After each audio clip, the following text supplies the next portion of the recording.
Soft science economics struggles with hard money Bitcoin. The Federal Reserve is talking a pause on raising interest rates to reflect on the impact of its aggressive inflation-fighting strategy. Proving that economics is more an art than a science, Federal Reserve Chairman Jerome Powell said the central bank will skip a round of rising interest rates. This left market analysts to debate the meaning of the word. For the first time in over a year, the Federal Reserve has decided to stay the course by keeping rates at about 5%, breaking its streak of 10 consecutive interest rate hikes. However, Powell has left open the door to further hawkish rate increases, clarifying that he shouldn't call it a skip. What would the market think? This is an excerpt from the Node newsletter, a daily roundup of the most pivotal crypto news on CoinDesk and beyond. You can subscribe to get the full newsletter here. Despite the Fed's decision to pull back on the most aggressive monetary policy strategy in the U.S.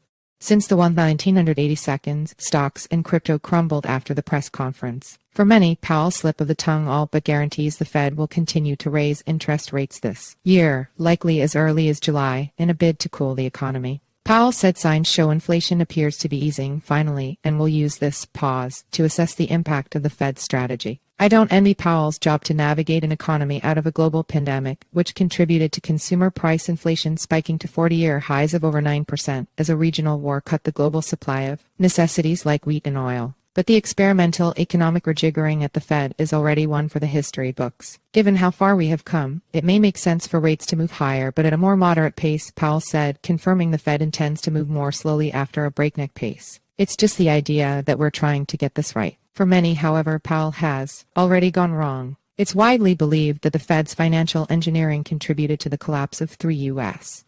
banks earlier this year, including the second largest bank failure on record in the U.S. by cratering the value of U.S. Treasury bonds, backed by the full faith and credit of the U.S.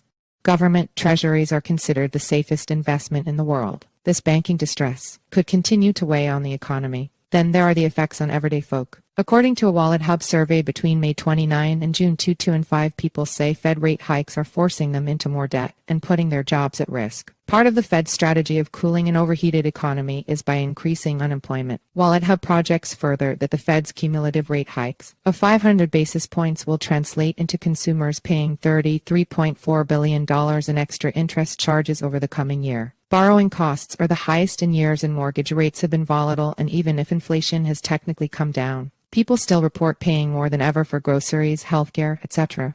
Powell is at least candid about the difficulties ahead of trying to push inflation down to the Fed's standard 2% target. The process of getting inflation down is going to be a gradual one, he said, though he thinks the right conditions for that are coming into place. Whether that translates into less economic anxiety is another question. It's worth noting the stock market recently entered a bull market, as have most assets, besides crypto, which is a ringer for populist rage considering who owns the majority of stocks, i.e.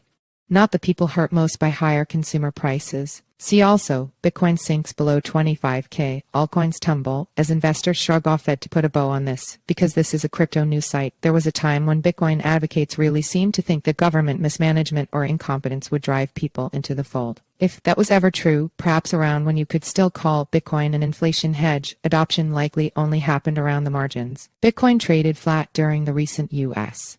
debt default debate, if ever there was a time for a hedge or a currency with a predictable issuance schedule. In the U.S., it's hard to see Bitcoin treated as anything more than a curiosity, at least in the short term.